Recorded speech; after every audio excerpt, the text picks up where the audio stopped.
अस्सलाम वालेकुम जी। अच्छा, तो आज का हमारा टॉपिक है रिलीजन ऑफ द वर्ल्ड। अच्छा जी, आज के हम अपने इस टॉपिक में दुनिया के जितने भी रिलीजन हैं, मोस्ट इम्पोर्टेंट रिलीजन या मेजर रिलीजन जितने हैं वो हम सारे डिस्कस करेंगे जी। अच्छा जी, रिलीजन एक तरह से इम्पोर्टेंट टॉपिक इसलिए बन जाता है क्यों ना कि जो रिलीजन है, रिलीजन बेस पे आपकी बहुत सारी वार्स हुई हैं जी, जंगे हुई हैं। उसके उससे हट के अगर देखा जाए तो जो आजकल टेरिटोरियल जो डिस्ट्रीब्यूशन आपकी हुई हुई है वो जी मोस्टली आपकी रिलीजन बेस पे हुई हुई है जी। आपके सामने यह एग्जांपल पाकिस्तान और इंडिया की। पाकिस्तान देखें जी, एक इस्लामिक आइडियोलॉजी पे ही जी हमने इंडिया से जी अलहदा किया है जी। उससे हटके और भी काफी सारी कंट्रीज हैं जी जो कि सिर्फ और सिर्फ एक रिलीजन आइडियोलॉजी बेस पर जी एक दूसरे से सेपरेट हुई हैं जी। और दूसरा उससे हटके जो ये वाला टॉपिक है, ये जीके का एक तरह से मोस्ट इंपॉर्टेंट टॉपिक है। ये जी पीएमएस, पीपीएससी और उससे हटके जी ये जो मतलब कि एनटीएस या एफपीएससी के एग्जाम हैं, इन तमाम के लिए जी इंपॉर्टेंट है जी। अच्छा, तो चलिए स्टार्ट करते हैं जी हम अपना topic religion of the world. Topic है जी हमारा religion of the world. Religion of the world, religion of the world, ये जी हमारा टॉपिक है जी। अच्छा, religion of the world topic को स्टार्ट करने से पहले देखते हैं कि दुनिया का सबसे पहले रिलीजन है क्या, या इससे पहले भी देखें कि रिलीजन है क्या। ओरिजिनली रिलीजन जो आपका है, वर्ड रिलीजन, ये क्या है जी। अगर मैं लफ्ज रिलीजन की बात करूं, लफ्ज रिलीजन की बात करूं तो एक तरह से ये पाथ है जी, द पाथ। ये एक तरह से आपका रास्ता है जी, कि इस रास्ते पे जी आपने, इस रास्ते को आपने फॉलो करना है जी, इस रास्ते पे आपने चलना है जी। अच्छा जी, अब अगर मैं बात करूं कि जी दुनिया का सबसे पुराना रिलीजन कौन सा है, तो जी उसमें आता है, सबसे पुराने रिलीजन में आता है जी आपका हिंदुइज्म। हिंदुइज्म जी आपका oldest religion of the world है जी। हिंदुइज्म, हिंदुइज्म आपका जी oldest religion of the world है। मैं लिख भी देता हूं जी, oldest religion of the world, oldest religion of the world.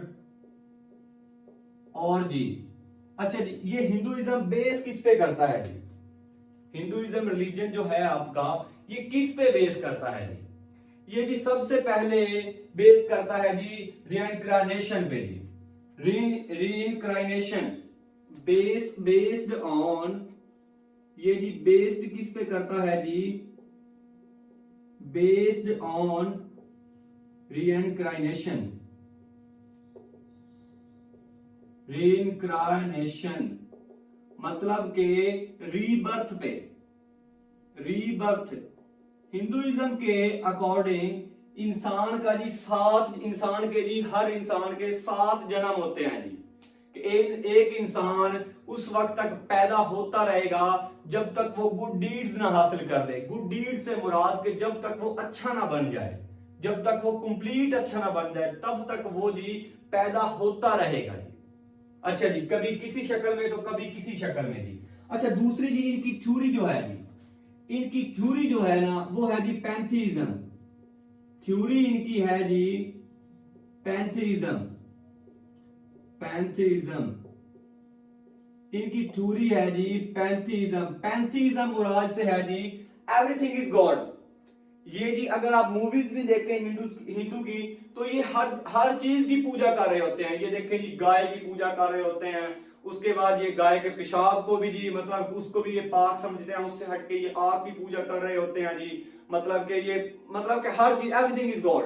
ये कहते हैं कि जो हर चीज है ना वो जी खुदा है जी। Everything is God, everything is God. ये क्वेश्चन आया हुआ है जी पीपीएससी में कि थ्योरी कौन सी है जी, पैंथीइज्म। पैंथीइज्म से मुराद क्या है जी, everything is God, everything is God, everything is God, कि हर चीज जो है वो आपकी क्या है जी, खुदा है जी। उसके बाद ये क्वेश्चन भी आया हुआ है कि रीइंक्रानेशन क्या है जी, ये है जी आपकी रीबर्थ सिस्टम। इसे कहते हैं जी द सिस्टम ऑफ रीबर्थ, कि जी दोबारा पैदा होने का निजाम। और जी ये क्वेश्चन भी आपका आया हुआ है। ये जितने भी क्वेश्चन या जितने भी मेरे मुंह से अल्फाज निकलेंगे वो तमाम जी पीपीएससी, एफपीएससी या किसी न किसी पेपर में वो आए हुए होंगे, लाजमी, पक्की बात है जी। अच्छा जी, अब देखते हैं कि हिंदुइज्म इंट्रोड्यूस किसने करवाया, कि ये बना कैसे, आया कहां से। अच्छा जी, अगर देखा जाए तो जो जी हिंदुइज्म इंट्रोड्यूस करवाया है, या देखा जाए तो इस पूरे आपके इंडियन सब कॉन्टिनेंट, जिसमें जी आपका इंडिया, पाकिस्तान, श्रीलंका और जी ये बर्मा, ये आ जाते हैं जी। ये इसमें सबसे पहले जो नेशन आई है ना जी, वो आई है जी आर्यंस। अब जब सबसे पहले वो आए हैं और दूसरी बात के हिंदुइज्म ओल्डेस्ट है, तो ऑब्वियसली फिर जो इंट्रोड्यूस करवाया होगा वो भी किसने करवाया होगा जी, Hinduism, sorry Aryans, introduced by Aryans. ये जी इंट्रोड्यूस किसने करवाया है जी, introduced by Aryans, introduced by Aryans. ये जी आर्यंस, अब आर्यंस कौन है जी, अब आर्यंस कौन है जी, इंट्रोड्यूस्ड बाय आर्यंस। आर्यंस देखा जाए तो ओरिजिनल ये है जी सेंट्रल एशिया से आए थे जी इंडियन सब कॉन्टिनेंट में। आपके हिंदुस्तान या पाकिस्तान में ये आए हैं जी सेंट्रल एशिया से, comes from central Asia, comes from central Asia से जी आए थे जी, सेंट्रल एशिया, सेंट्रल एशिया से जी ये आए थे। अब देखा जाए कि सेंट्रल एशिया में ये कहां से आए थे। अगर सेंट्रल एशिया में मैं बात करूं तो सेंट्रल एशिया में ये आए थे जी जर्मनी से जी, ओरिजिनली ये है जी जर्मनी से आए थे जी, जर्मनी। जो आप नाम सुनते होंगे एंग्लो सैक्सन, वो ओरिजिनली यही है जी, एंग्लो सैक्सन, ये वही पीपल है जी एंग्लो सैक्सन। ये जर्मनी से आए सेंट्रल एशिया में, और जी सेंट्रल एशिया से ये आए कहां पे जी, इंडियन सब कॉन्टिनेंट में जी आए। अच्छा जी, अब इन्होंने यहां पे क्या क्या रिफॉर्म्स लेके आए जी आर्यन, ये देखते हैं जी। अच्छा जी, सबसे पहले तो इन्होंने त्रिमूर्ति, त्रिमूर्ति आपने इंडियन मूवीज में भी देखा होगा जी, त्रिमूर्ति, इन्होंने जी त्रिमूर्ति सिस्टम इंट्रोड्यूस करवाया जी, त्रिमूर्ति निजाम, त्रिमूर्ति, इन्होंने जी त्रिमूर्ति निजाम दिया जी। त्रिमूर्ति अब क्या है जी, अकॉर्डिंग टू त्रिमूर्ति जी तीन खुदा हैं जी, अकॉर्डिंग टू त्रिमूर्ति तीन खुदा हैं जी, ठीक है जी। अच्छा जी, सबसे जो बड़ा खुदा है ना वो है जी बरहमा, बरहमा, लॉर्ड बरहमा, सबसे जो बड़ा खुदा है वो है जी आपका बरहमा। उसके बाद है जी आपका विष्णु, विष्णु, उसके बाद है जी आपका शिवा,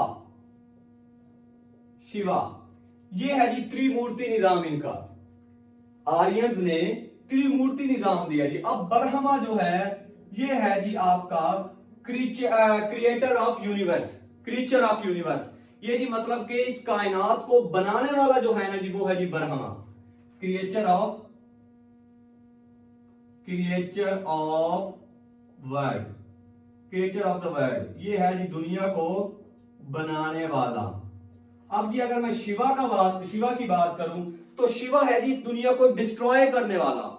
जैसे हमारा मतलब कि ईमान है कि क़यामत आएगी, अल्लाह ताला जिस पहाड़ जो है वो रुई की तरह ऊपर उठ जाएंगे और जमीन तांबे की तरह गर्म हो जाएगी।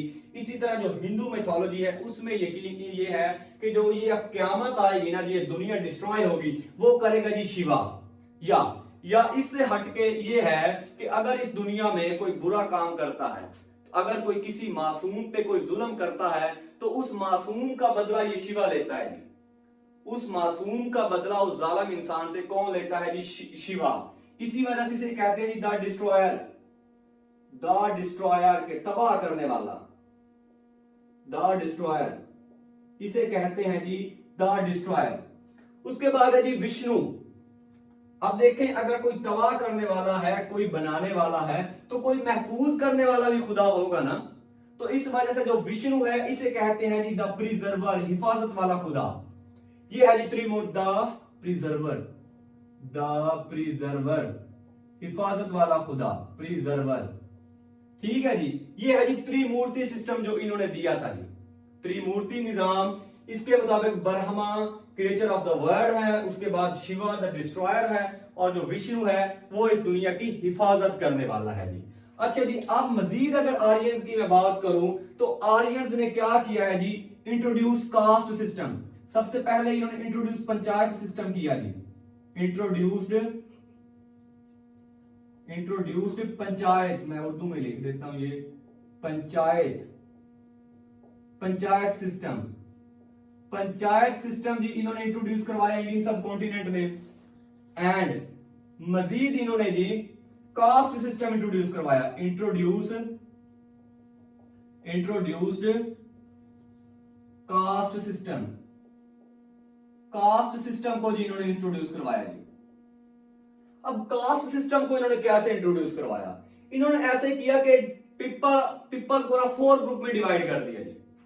अब वो 4 ग्रुप कौन कौन से हैं जी, अब देखें जी, इनका जो भगवान है ना, जो सुपीरियर भगवान है या सुपीरियर गॉड है, वो कहते हैं जी जो क्रीचर इस कायनात को बनाने वाला है ना जी, वो है जी सबसे बड़ा खुदा। मीन टू से कि ब्रह्मा इनका है जी क्रीचर ऑफ द वर्ल्ड। तो इनके मुताबिक जी जो ये ब्रह्मा, ये मैं भगवान बना रहा हूं एक तरह से ना, शायद देखना ये आ रही है। अच्छा, और सॉरी, ये ऐसे नहीं, इंसान ऐसे नहीं बनता ना।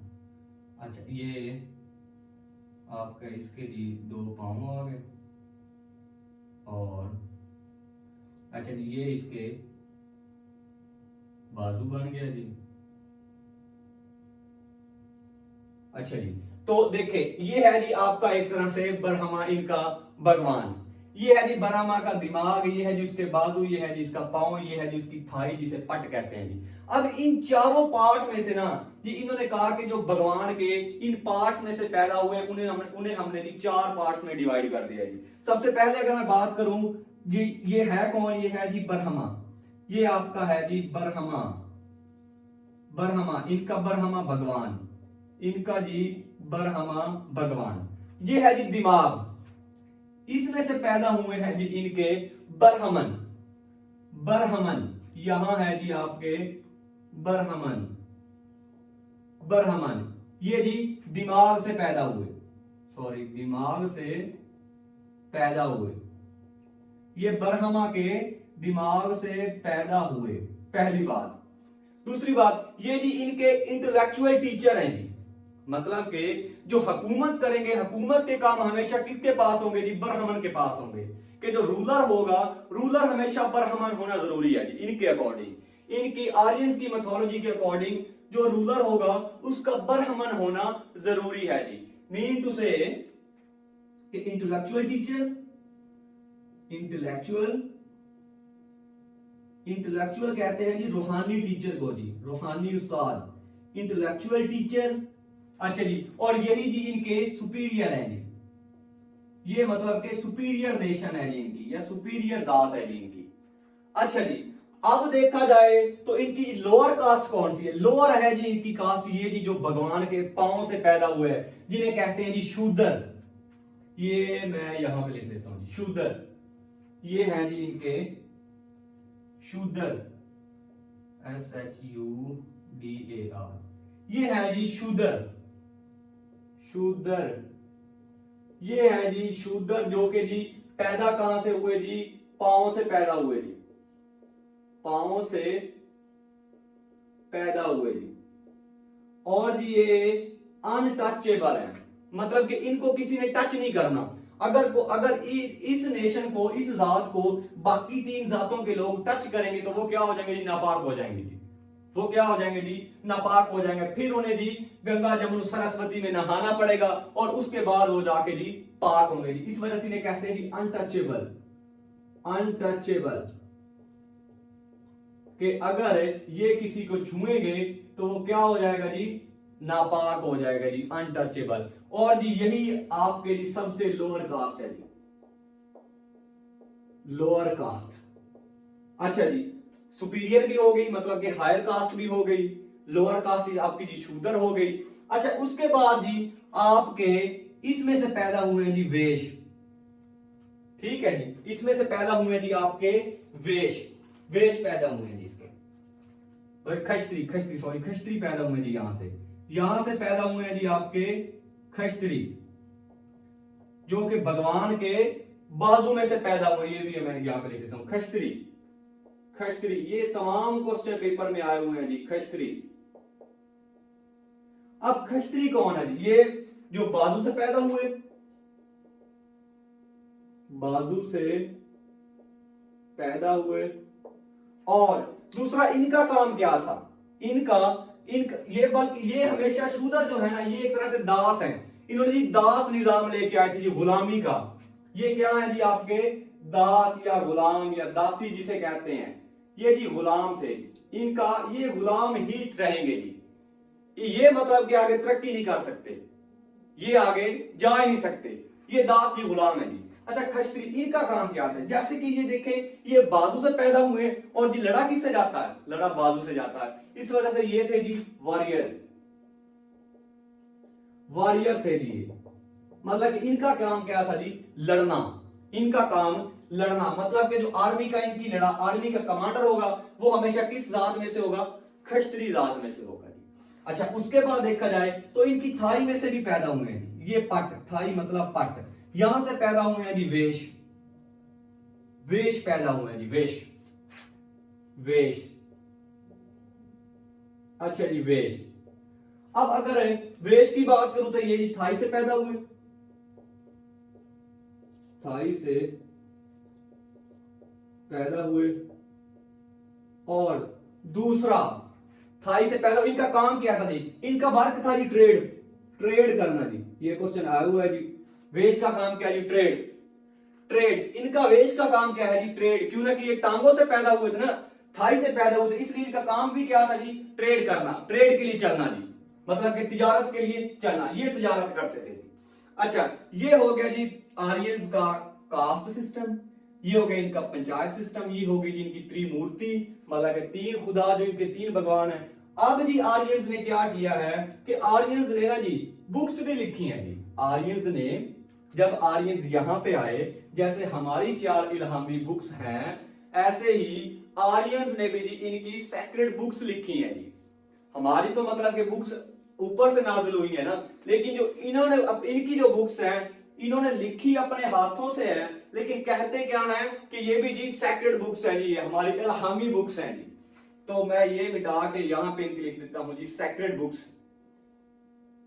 सेक्रेड बुक्स, यहां पे है जी इनकी सेक्रेड बुक्स, ये है जी इनकी सेक्रेड बुक्स। अच्छा जी, इनकी जैसे हमारी 4 बुक्स हैं, ऐसे ही एज सच इनकी भी जी ऐसी हैं जी। पहली है जी यजुर्वेद, यजुर्वेद, अथर्ववेद,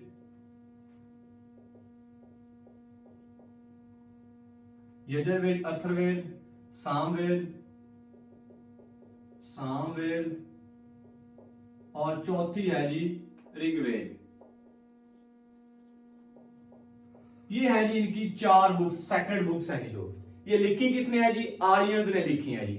और इनकी जो मोस्ट रीडिंग बुक है ना जी, जो सबसे ज्यादा बुक पढ़ी जाती है, वो है जी इनकी भगवत गीता।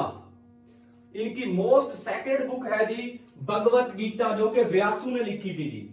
मोस्ट सेक्रेड जो बुक है या मोस्ट रीडिंग बुक कह ले जी, वो है जी इनकी भगवत गीता। यहां पे लिख देता हूं जी Bhagavad Gita, most reading,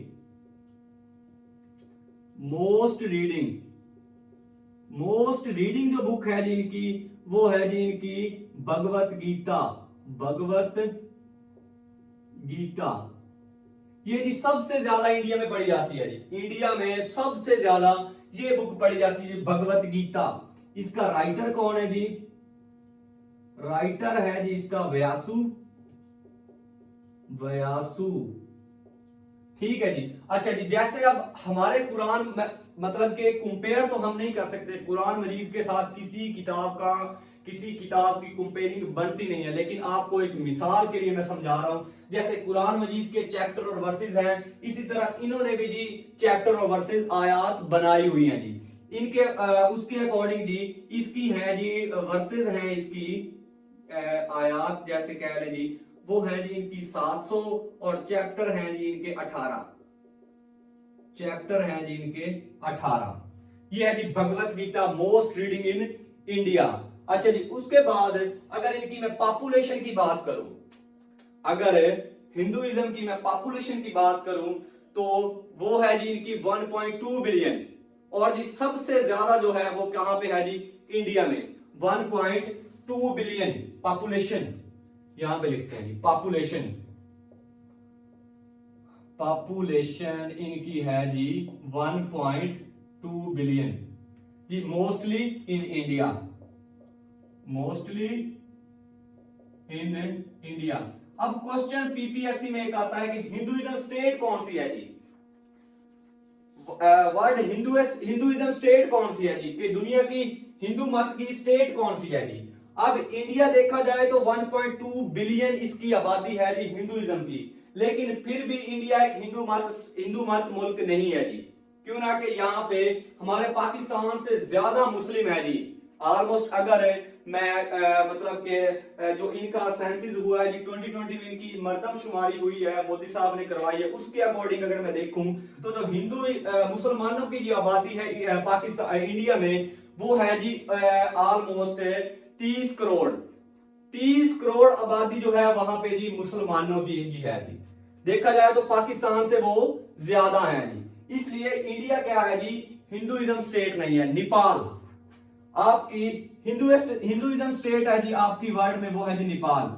Hinduism, Hinduism state of the world, Hinduism state आपकी है जी नेपाल। ये मोस्ट रिपीटेड क्वेश्चन है जी पीपीएससी का। ठीक है, अगर देखा जाए तो मोस्टली कंसेप्ट की बेस पे लिख देते हैं कि हिंदू, हिंदुस्तान, हिंदू, वो लफ्ज जरूर मानते हैं कि लैंड ऑफ हिंदू से कहते हैं, लेकिन वो जी पूरा मुल्क जो है वो हिंदू नहीं है। क्यों ना कि वहां पे मैंने बताया कि 2020 के सेंसस के अकॉर्डिंग वहां की जो मुसलमानों की आबादी है वो है जी 30 करोड़ के लगभग है जी, तो इसलिए वो हिंदू मत की स्टेट नहीं है जी। तो ये है जी आपका हिंदुइज्म, हिंदुइज्म। अच्छा जी, इसमें अब अगर इनके मैं बात करूं कि इनका जो रिलीजियस इवेंट है, अगर मैं बात करूं इनके रिलीजियस इवेंट की, तो जो इनका रिलीजियस इवेंट है वो है जी कुंभ का मेला। अगर मैं जगह देखता हूं कहां पे बची है, शायद देखना वहां से नजर आ रही यहाँ पे लिख देते हैं। अच्छा जी, अगर देखा जाए तो जी रिलीजियस जो इवेंट है इनका वो है जी कुंभ का मेला। रिलीजियस इवेंट इनका जी, रिलीजियस इवेंट कौन सा है जी, रिलीजियस इवेंट वो है जी कुंभ का मेला। कुंभ मेला जिसे कहते हैं जी, रिलीजियस इवेंट इनका है जी कुंभ का मेला। अच्छा, अब कुंभ का मेला है क्या? अच्छा जी, अगर ये देखा जाए कुंभ का मेला, तो ये जी world largest religious event of the world है जी, largest religious event of the world. दुनिया का मजहबी लेवल का जो त्योहार है वो जी सबसे बड़ा ये कुंभ का मेला है। अगर मैं कहूं तो जी ये हज से भी बड़ा है जी त्योहार। ये त्योहार मुसलमानों के हज से भी बड़ा है जी। वर्ल्ड लार्जेस्ट रिलीजियस इवेंट ये है जी आपका world largest religious event, world largest religious event, ये है जी वर्ल्ड लार्जेस्ट रिलीजियस इवेंट, मतलब कि ये जी हज से भी बड़ा इवेंट है जी। अच्छा जी, अब इसका बैकग्राउंड, ये इंट्रोड्यूस किसने करवाया? अब अगर इसके मैं इंट्रोडक्शन की बात करूं तो जी इंट्रोड्यूस्ड बाय, ये जी इनका किंग है जी 600 एडी में हर्षवर्धन। इंट्रोड्यूस्ड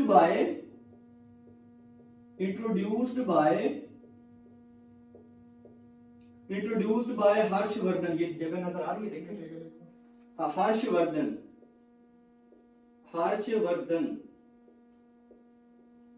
हर्षवर्धन ने इंट्रोड्यूस करवाया इन 600 एडी में, 600 एडी में। और ये हर्षवर्धन वही है जी जब मुसलमान इंडियन सब कॉन्टिनेंट में इंटर हुए हैं, जब कोई भी पहला मुसलमान जो इंडियन सब कॉन्टिनेंट में इंटर हुआ है, तो ये हिंदुओं का जो बादशाह था वो यही हर्षवर्धन था जी। ये क्वेश्चन आया हुआ पीपीएससी में। कि जी जब मुसलमान इंटर हुए हैं इंडियन सब कॉन्टिनेंट में या हिंदुस्तान में, तो उस वक्त जी लास्ट हिंदू हुक्मरान कौन सा था जी? तो वो हर्षवर्धन है। वैसे अगर देखा जाए तो आपका राजा दाहिर आता है, लेकिन वो था जी अगर आर्मी कोई आई है, अगर आर्मी का क्वेश्चन आ जाए तो जब मुसलमान मतलब कि मोहम्मद बिन कासम इंटर हुआ है तो वो था जी राजा दाहिर। लेकिन अगर कोई इक्का दुक्का मुसलमान या अरब कबाइल थे जो जो जी वहां पे श्रीलंका के मतलब के साहिल पे रहना स्टार्ट कर गए थे, तो वो जब आए हैं तो उस वक्त जो किंग था जी वो हर्षवर्धन था जी। इसी ने जी ये कुंभ का मेला स्टार्ट करवाया था जी 600 एडी में जी। अच्छा अच्छा जी, अब देखते हैं जी कि इसका बैकग्राउंड क्या है, हर्षवर्धन ने ये क्यों इवेंट मतलब के बनाया। ये असिस्टेंट डायरेक्टर के पेपर में आ चुका है कुंभ का मेला जी। अच्छा जी, अब देखा जाए तो ये जी इसने कहा था कि अच्छे खुदा और बुरे खुदा के बिटवीन 12 जंगें हुई हैं जी। हर्षवर्धन ने अपनी मैथोलॉजी में अपनी थ्योरी में इसने कहा कि अच्छे खुदा और बुरे खुदा के दरमियान जी 12 जंगें हुई हैं, और 12 जंगों में से ना जी 4 कतरे, मतलब जो उनके कतरे थे ना जी, मतलब जो उनके ब्लड के कतरे कह लें, बाज जगह पे पसीना भी इनका लिखा आता है, क्योंकि जो इनकी बुक है ये आई थिंक वो मुझे याद नहीं बुक कौन सी है, उनकी इनकी एक बुक है उसमें लिखा हुआ था मतलब कि इनका ब्लड, लेकिन बाज जगह पे पसीना भी आई, तो आप ब्लड ही लिखे ना, नेक्टर उसे कहते हैं जी, ये लफ्ज यूज करते हैं उसके लिए नेक्टर। नेक्टर आबे जमजम, जिसे जैसे हम कहते हैं ना जी हमारा आब जमजम, ये कहते हैं जी वो जो उनकी लड़ाई के दरमियान जो उनके कतरे ब्लड के गिरे थे जी दरिया में, वो है जी नेक्टर, मतलब कि आबे जमजम है जी। अच्छा जी, इसने कहा हर्षवर्धन ने कि जी 12 जंगें हुई अच्छे खुदा और बुरे खुदा के दरमियान। अच्छा उसमें क्या हुआ, उन 12 जंगों में ना जी उनके जो ब्लड के कतरे थे ना जी वो हिंदुस्तान की जी 4 दरियाओं में गिर गए। अब जी जो उनके मतलब कि उनकी 12 जंगों में जो उनके ब्लड के कतरे हैं वो जी कितने दरियाओं में गिर गए जी? 4 दरिया है। वो 4 दरिया कौन कौन से हैं जी? नेक्टर, जिनमें जी इनके नेक्टर मतलब के आबे हयात, आबे हयात। अच्छा जी, नेक्टर वो रिवर कौन कौन से है जी? एक है जी, ये याद ऐसे रखना, गंगा जमुना सरस्वती, मूवी भी है ना वो अमिताभ बच्चन की, गंगा जमुना सरस्वती, गंगा यमुना सरस्वती, सरस्वती, और उसके बाद गुरद्वारी रिवर, गुरद्वारी, गुरद्वारी रिवर। ये जी 4 दरिया हैं जिसमें जी आबे जमजम के कतरे गिरे। और जी इसने क्या कहा कि वो जी 12 लड़ाई हुई, 12 लड़ाइयों से इसने बना लिए जी 12 साल, और उसके बाद इसने 12 साल से बनाए जी 4 इवेंट्स। अब जी वो देखिए जी, अच्छा जी इसने रिलीजियस इवेंट से बनाया जी इसने 12 साल में 4 दफा, 12 साल में 4 दफा ये मेला, ये इवेंट जी इनका होता है जी। अच्छा जी, अब देखें अब ये जो मतलब कि ये रिवर्स हैं ये कहां कहां पे फ्लो कर रहे हैं जी? इंडिया, अगर मैं देखूं इंडिया की बात करूं तो ये कहां कहां फ्लो कर रहे हैं जी? ये इंडिया की जी 4 स्टेट्स हैं जी, इंडिया की 4 स्टेट्स हैं जी जहां पे ये मेला लगता है जी। 12 साल में 4 दफा 4 अलग जगहों पे ये लगता है जी। ठीक है जी, अब ये आ रहा नजर कोई नहीं, ये नहीं आ रहा, नहीं आ, ये बिल्कुल भी नहीं आ रहा, ये तो आ रहा है, और ये भी आ रहा है, बस फिर ऊपर लिख देते हैं। अच्छा जी, अब देखिए जी वो 4 जगह कौन कौन सी है जी? अब वो 4 जगह है जी आपकी उत्तर प्रदेश, मैं ये यहाँ पे लिख दूं। अच्छा जी, पहली है जी आपकी उत्तर प्रदेश, जिसे यूपी भी कहते हैं जी आप, उत्तर प्रदेश। दूसरी है जी आपकी उत्तराखंड, उत्तराखंड। और तीसरी है जी आपकी महाराष्ट्र, मुंबई वाला एरिया, महाराष्ट्र। और चौथी है जी हिमाचल प्रदेश, हिमाचल, हिमाचल प्रदेश जो कि 1967 में ब्रेक हुआ है, हिमाचल प्रदेश। ये जी इन 4 जगहों पे जी ये मेला लगता है जी। 12 साल में 4 दफा लगता है, 12 लड़ाइयों से उसने बना रहा है 12 साल। और जी जो 4 दरियाओं में उनके जो नेक्टर गिरे थे उन नेक्टर से इसने बना लिया जी 4 जगह। वो 4 जगह जी आपकी हैं जी उत्तर प्रदेश, उत्तराखंड, महाराष्ट्र और हिमाचल प्रदेश। ये क्वेश्चन ऐसे ही ऐसा चाहता है जी। अच्छा ये है जी आपका religion of the world. Almost अब रिलीजन ऑफ द वर्ल्ड में से कोई क्वेश्चन आपका इंशाल्लाह मिस नहीं होगा अगर आप इस टॉपिक को कंप्लीटली एज सच ही तैयार करे। हाँ उसके बाद हाँ सच इनकी एपिक पोइम्स रहती हैं जी, मोस्ट इंपॉर्टेंट इनकी जो है जी एपिक पोइम्स। ये कहां पे मैं थोड़ा मिटा देता हूं। अच्छा इनकी एपिक पोइम्स रहती हैं जी, ये मोस्ट इंपॉर्टेंट है एपिक पोइम्स।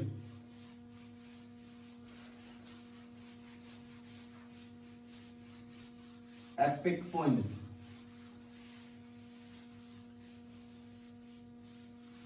अच्छा जी एपिक पोइम्स इनकी कौन कौन सी हैं जी। अब इनकी अगर मैं एपिक पोइम्स की बात करूं, एपिक कहते हैं जी पुरानी पुरानी लोक दास्तान है जैसे हम कहते हैं ना जी, एपिक पोइम्स। इनकी जी एपिक पोइम्स दो हैं जी, एक है जी महाभारत, महाभारत, और दूसरी है जी इनकी रामायणा, रामायण जिसे कहते हैं रामायण। अच्छा जी अब महाभारत क्या है और रामायण क्या है जी। महाभारत देखा जाए तो वर्ल्ड लॉन्गेस्ट पोइम है जी, वर्ल्ड लॉन्गेस्ट पोइम, दुनिया की सबसे बड़ी poem, world longest poem, world longest poem.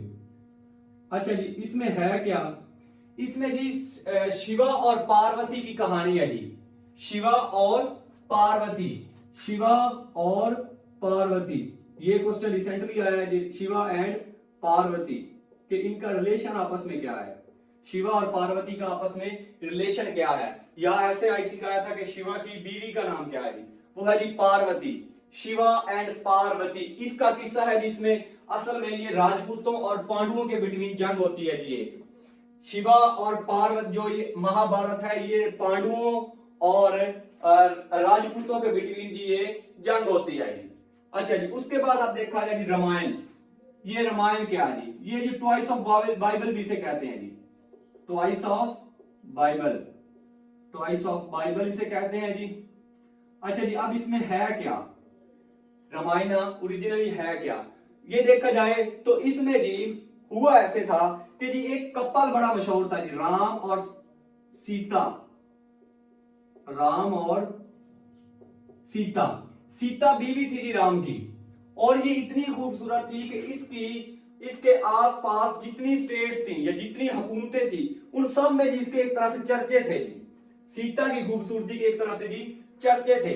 तो जी हुआ ऐसे कि श्रीलंका का राजा था जी, श्रीलंका का राजा जिसे पहले दौर में लंका कहते थे लेकिन मॉडर्न दौर में उसे श्रीलंका कहते हैं जी, श्रीलंका का राजा रावण, वो रावण आता है जी श्रीलंका से और जी इंडिया में सीता को उठा के लेकर चला जाता है जी श्रीलंका में, और इंडिया से सीता को उठा के ले जाता है जी श्रीलंका में जी। अच्छा जी रास्ते में इनके जब वो लेके जा रहा होता है तो एक परिंदा हेल्प करता है जी, उसकी बर्ड है जी, ये भी रिसेंटली क्वेश्चन आया हुआ है जी, जटायु, ये परिंदा जी हेल्प करता है जी सीता को बचाने की, लेकिन फेल हो जाता है जी। रावण क्या करता है जी, रावण इसे कत्ल कर देता है, सीता को ये यहां पे लिख देता हूं, रावण उठा के ले जाता है जी, लंका का राजा, लंका का राजा रावण उठाकर ले जाता है, उठाकर ले जाता है, उठाकर ले जाता है जी। और ये जटायु बर्ड ये क्या करता है जी, इसे बचाने की कोशिश करता है, सीता को बचाने की कोशिश करता है, लेकिन क्या होता है जी, रावण क्या करता है, इसे कत्ल कर देता है जी, इसे तीर के निशाने के साथ इसे खत्म कर देता है। और रावण को इसी वजह से, रावण को आज भी रावण का जो स्टैचू है उसे इंडिया में क्या करते हैं जी, इसे जी आग लगाते हैं और तीर से आग लगाते हैं जी इसे। अब देखा जाए इसके पीछे बैकग्राउंड कि जी इस रावण ने क्या किया था, इस जटायु बर्ड को तीर के निशाने के साथ मतलब कि ना कत्ल किया था जी। तो इसी वजह से आज भी जब रावण का मतलब कि रावण का स्टैच्यू जब मतलब कि जलाया जाता है तो जब उसे आग लगाई जाती है वो एक तरह से तीर से आग लगाते हैं जी इसे, उसका बैकग्राउंड यही है जी। अच्छा तो ये सीता को बचाने की कोशिश करता है और ये मतलब कि राम अपनी बीवी सीता को भी जी बचाने में नाकाम हो जाता है। इसी वजह से आपका जो 1582 में दीन इलाही पेश किया था जी अकबर ने, जो मुगल बादशाह था जी अकबर, अकबर आजम जिसे कहते हैं जी, उसने 1582 में पेश किया था जी दीन इलाही, जिसके अकॉर्डिंग उसने कहा था Ram and Rahim are one. ठीक है, Ram and Rahim are one, आप अपनी मर्जी से जिसकी चाहे मर्जी इबादत करें, ये दोनों एक ही चीज है। तो जी फिर मुजद्दिद अल-अफसानी इमाम या शेख अहमद सिरहिंदी, उसने फिर क्या कहा था जी, उन्होंने कहा था कि अगर राम अपनी बीवी सीता को रावण से नहीं बचा सकता तो हम कैसे कह सकते हैं कि Ram and Rahim are one, कि अल्लाह और जो राम है वो एक ही चीज है। तो उसकी जी बैकग्राउंड भी यही था कि अगर ये अपनी बीवी की हिफाजत नहीं कर सका तो हम लोगों की हिफाजत क्या करेगा जी। अच्छा, तो ये है जी आपका हिंदुइज्म का टॉपिक। उसके बाद जो हमारे रिलीजन रहते हैं जी, जिसमें ज़रास्ट्रन, उसके बाद शिंटोइज्म, कन्फ्यूइज्म, और उसके बाद रहते हैं जी क्रिश्चियनिटी, तो जैनिज्म। तो ये जो हैं जी ये छोटे छोटे हैं, तो इंशाल्लाह हम अपनी नेक्स्ट वीडियो में जी इन रिलीजियस को भी जी डिस्कस करेंगे जी। Thank you, Allah Hafiz.